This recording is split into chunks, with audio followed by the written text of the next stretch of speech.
Hello students, I hope आप सब लोग अच्छे होंगे। तो आज हम पढ़ेंगे क्लास 9th के चैप्टर 1 के बारे में, जो कि है नंबर सिस्टम। अभी तक हमने इसकी पहली एक्सरसाइज समझ ली है। आज हम इसकी दूसरी एक्सरसाइज समझेंगे, जिसमें हम इरेशनल नंबर्स के बारे में पढ़ेंगे। अभी तक हमने क्या पढ़ा है? हमने ये पढ़ा है कि नंबर लाइन जो है उस पर बहुत सारे नंबर्स होते हैं। कोई इंसान अगर 1 से वो करना स्टार्ट करता है तो 1 2 3 वो अपने बैग में डालता है, तो वो सारे नेचुरल नंबर होते हैं। फिर वो वापस मुड़ता है, वो देखता है कि 0 भी एक नंबर है, उसे उठाकर अपने बैग में डालता है तो वो होल नंबर बन जाता है। जितने भी नेगेटिव नंबर बच गए हैं उनको उठाकर बैग में डालता है तो वो देखता है कि अब जो सारे नंबर हैं वो इंटीजर कहलाएंगे। और बाद में वो नोटिस करता है कि कुछ नंबर जो कि फ्रैक्शन फॉर्म में है, पॉजिटिव और नेगेटिव, तो वो नंबर वो रैशनल नंबर्स कहलाते हैं। और रैशनल नंबर्स कलेक्शन होता है सभी नंबर्स का, चाहे वो इंटीजर हो, नेचुरल नंबर हो, होल नंबर हो। अब हम पढ़ेंगे कि जैसे कि हमने पिछली क्लास में पढ़ा था कि p बाई क्यू की फॉर्म में कोई नंबर है, ठीक है, और उसका p और q दोनों इंटीजर हैं और q आपका 0 के बराबर नहीं है, ऐसे नंबर रैशनल नंबर्स कहलाते हैं। ये अभी तक हम पढ़ चुके हैं। अब हम इरेशनल नंबर्स के बारे में जान लेते हैं। ऐसे नंबर जिन्हें हम p बाई क्यू की फॉर्म में नहीं लिख सकते, वो नंबर आपके क्या कहलाते हैं? इरेशनल नंबर कहलाएंगे। अब उसके कुछ एग्जाम्पल्स हैं, वो देख लेते हैं। जैसे कि आपका √2 हो गया, √3 हो गया, √15 पाई, और कुछ एक डेसिमल नंबर दे रखा है आपको। ये कुछ एग्जाम्पल हो जाएंगे आपके इरेशनल नंबर के। हमें ये मालूम है कि जब भी हम रूट की बात करते हैं तो हम हमेशा पॉजिटिव स्क्वायर रूट नंबर लेते हैं।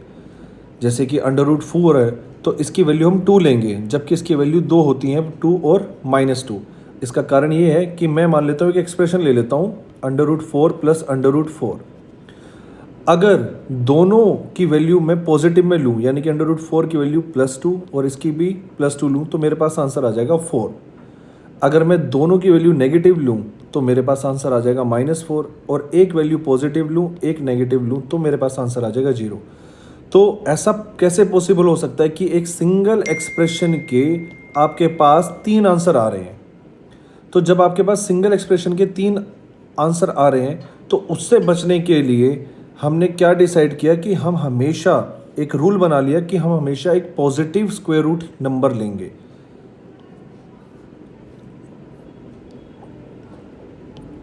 अब आगे देखते हैं कि रियल नंबर किसे कहते हैं। अब ये जो बैग है, अगर आप इसको नोटिस करोगे, इसके अंदर सारे के सारे रैशनल नंबर हैं। अगर इसके अंदर मैं इरेशनल नंबर्स भी ऐड कर दूं तो जो कलेक्शन कहलाएगा वो सारा कलेक्शन आपका रियल नंबर कहलाएगा। और रियल नंबर एक नंबर लाइन पर एक यूनिक रिप्रेजेंटेशन होती है इसकी, यानी कि हर एक रियल नंबर का एक यूनिक प्लेस होगा नंबर लाइन पर।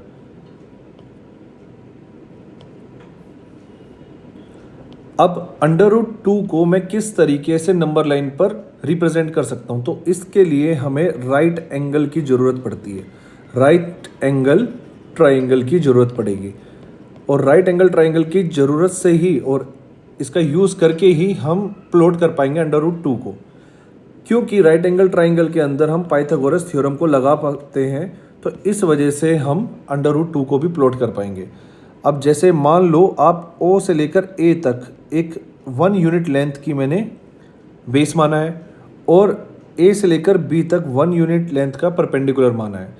तो यहाँ से मुझे हाइपोटेन्यूज की वैल्यू निकालनी होगी, जिसका फॉर्मूला होता है h² = p² + b²। h² = p की वैल्यू 1 है तो 1 का स्क्वायर, प्लस b की वैल्यू 1 है, 1 का स्क्वायर हो जाएगा। तो h² = 1 + 1 2 हो जाएगा, और h की वैल्यू आ जाएगी आपके पास √2। तो यानी कि आपके पास O से लेकर B तक की जो वैल्यू है वो √2 आई है। अब आपको कंपास ओपन करना है O से लेकर B तक का। इतना कंपास ओपन करने के बाद आपको एक आर्क ड्रॉ करनी है, और जब ये आर्क आपकी नंबर लाइन को कट करेगी उस पॉइंट को मैं √2 बोलूँगा। अब इसी तरीके से √3 का एक एग्जांपल देख लेते हैं।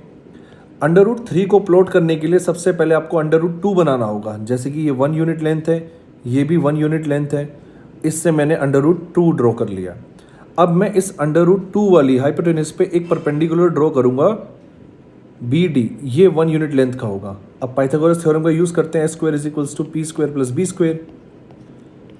तो h की वैल्यू मेरे पास 1 का स्क्वायर हो जाएगा और b की वैल्यू √2 का स्क्वायर हो जाएगा।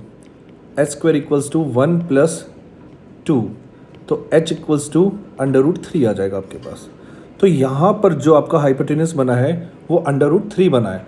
अब मैं O से लेकर D तक का कंपास ओपन करूंगा, यानी कि रेडियस लूंगा और एक आर्क ड्रॉ करूंगा। जब ये आर्क नंबर लाइन को कट करेगी तो वो पॉइंट आपका √3 कहलाएगा।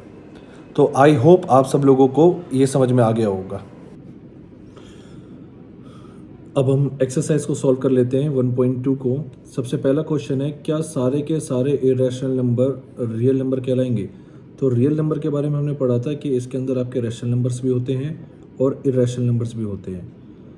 तो क्या सारे इरेशनल नंबर्स रियल नंबर होंगे? तो हाँ, सारे के सारे इरेशनल नंबर आपके रियल नंबर होंगे। इस क्वेश्चन में ये बोल रहा है कि जितने भी नंबर लाइन पर पॉइंट हैं, क्या वो सारे के सारे m यानी कि नेचुरल नंबर्स क्या होंगे? तो इसका आंसर है नो।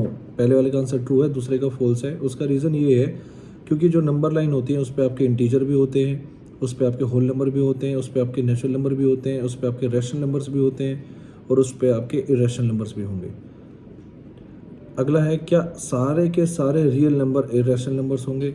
ऐसा नहीं हो सकता क्योंकि सारे के सारे रियल नंबर्स के अंदर आपके रैशनल नंबर्स भी आते हैं। तो ये आंसर भी आपका फॉल्स हो जाएगा। अगला क्वेश्चन ये है, are the square roots of all positive integers irrational number? If not given example, the square root of a number that is a rational number. ये कह रहा है कि क्या सभी के सभी square roots of positive integers irrational होंगे? अगर नहीं है तो आप कुछ एग्जांपल दो जिसमें वो पॉजिटिव रैशनल नंबर भी हो, जैसे कि √4। तो इसका आंसर आ गया 2। इसको मैं 2/1 की फॉर्म में लिख सकता हूँ, ये आपका एक रैशनल नंबर है। √9, इसका आंसर आ गया है 3, जिसको मैं इरेशनल नंबर की फॉर्म में लिख सकता हूँ।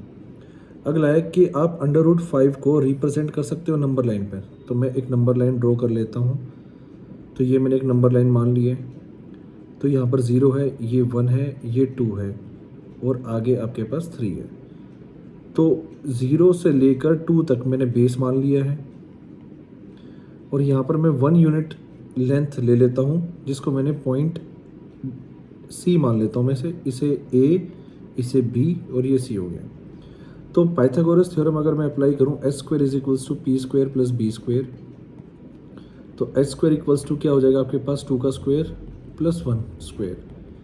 h² = 5 और ये अंडर रूट आ जाएगा, तो √5। तो यहाँ से लेकर यहाँ तक जो आपका हाइपोटेनस होगा ये आपका √5 कहलाएगा। अब मुझे A से C तक एक रेडियस लेना है कंपास का ओपन करके और यहाँ से आर्क ड्रॉ करनी है। जहाँ पर आर्क आपके नंबर लाइन को इंटरसेक्ट करेगी वो पॉइंट आपका √5 कहलाएगा। लास्ट है आपका एक्टिविटी से रिलेटेड। तो ये कह रहा है कि इसको आगे कंप्लीट करो। तो मान लीजिए ये √3 है, तो ये 1 यूनिट लेंथ है। तो अगर मैं पाइथागोरस थ्योरम अप्लाई करूँगा तो यहाँ पर √3 का स्क्वायर + 1 का स्क्वायर हो जाएगा, तो जो कि इक्वल हो जाएगा आपके पास 3 + 1, यानी कि h की वैल्यू जो आपके पास आ जाएगी वो 4 आ जाएगी। स्क्वायर अगर मैं हटाऊंगा तो √4 आ जाएगा। तो यहाँ पर आप ड्रॉ करोगे तो ये आपके पास वैल्यू आ जाएगी √4। अब मैं यहाँ पर दोबारा से एक परपेंडिकुलर ड्रॉ कर लूँगा 1 यूनिट लेंथ का।